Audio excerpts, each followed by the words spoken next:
Hello, good afternoon at good morning, no? Ma'am Noron, no? Dito, explain ko lang kasi nag-avail ng package sa'yo si Noran, Ma'am Noran. Okay? Mag-share lang ako ng screen para makita mo rin, no? Yan. Dito, kung makikita mo na may binigay si TPW, kay TPW ako nag-send ng ano niya, may binigay siya na ganito. No? Yan. Binigay niya yan as receipt sa atin then yan yung i-encode natin sa system. Okay? Dahil sa bago ka lang, no, ako muna yung mag-i-encode, then watch mo lang to kung paano. Madali lang naman. Then pasok ka lang sa login mo. No, ito na yung login mo. Huwag mo lang din baguhin kasi yan, I can guide you for this. Hindi ko na makukuha kung ano yung laman yan eh. Kasi yung bank details yan sa'yo. Okay, login mo lang. No, kasi nakasave na rin naman din yung ano natin, default ano natin, di ba?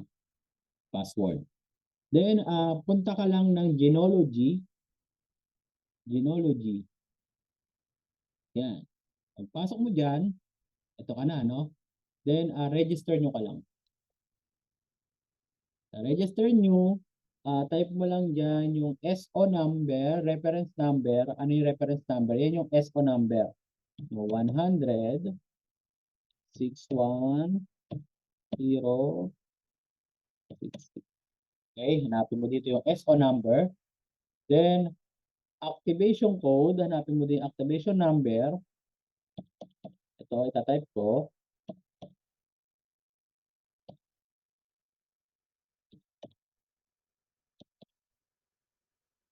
Then, ID number niya.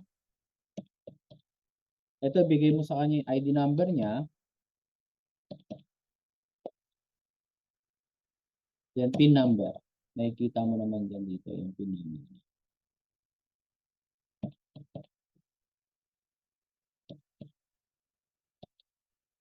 Yan.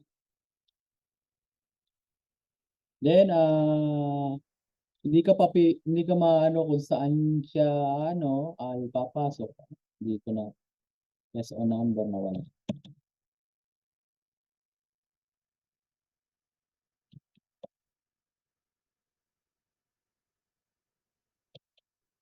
Yan.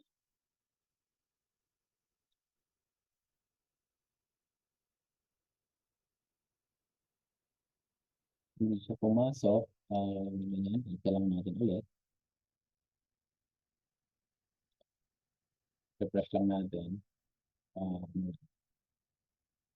Ganun. Minsan nagkakaroon ng ganyan. Then, genealogy.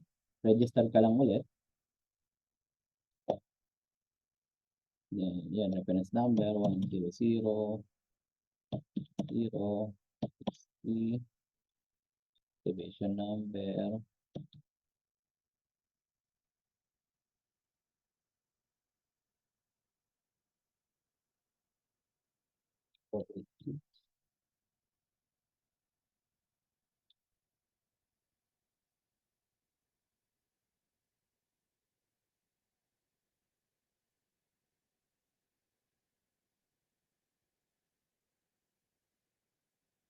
Wala yung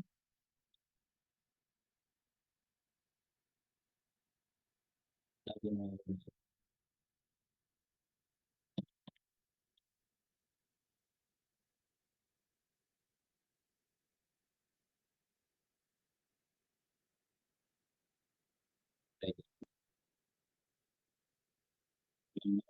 out tayo. Minsan kasi through internet connection.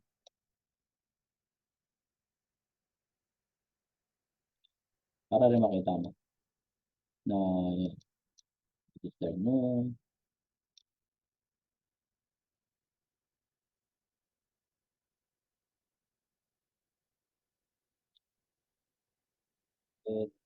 Activation number.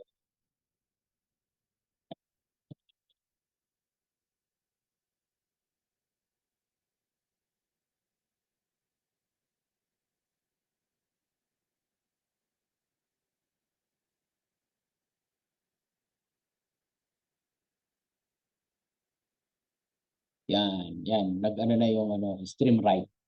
Kita mo nag-icon na. Kanina wala yan, tapos ito wala. Yan, Esperat, yan. Tapos ang password niya, set mo lang, you know, 6, no? 6 na 8. Yan, submit mo lang. Yan, pasok yan. Yan, ini-screenshot ko yan kasi para mapakita ko yun sa'yo na pumasok. Okay? Nandiyan na siya sa kanan mo. Yan, screenshot ko rin yan. Makikita mo yan sa genealogy mo, nandiyan na siya sa kanan mo. Okay? Ganun siya. Then, sa reports, makikita mo na yan na meron kang 500. Okay? 500 pesos ka dahil sa na-include mo siya. Congratulations. No? Yan. Ganun lang. No? At ito, magre-reflect pa yan. No? Nag-reflect yung 500 yan. Pero sa e-wallet, wala pa siya. Wala pa sa e-wallet yan. So, ito, i-click mo yan. Ito yung mga transaction. Kung nakaset ka na ng ano dito, nakaset ka na sa profile mo nun sa bank account mo. No, ng video account. I-details mo to kasi mahalaga to. Okay? Yan. Yun lang, no, yung pagkaano, congratulations, pwede tayo mag-login, gamitin natin yung ano niya, ID number niya, no, para makita mo rin na nagla-login siya. 651, yan, nakasave na kasi yan, sinave ko na. Yan, yan, ayan. Ayan yung account niya. Magnagat, para ma-screenshot ko rin, may bigay ko siya. Okay? Yan yung account niya. Ganun lang kadali yung pag-i-encode. Yun, no, sana naintindihan mo at isi-send ko rin sa itong video na to. Yan po, and congratulations po.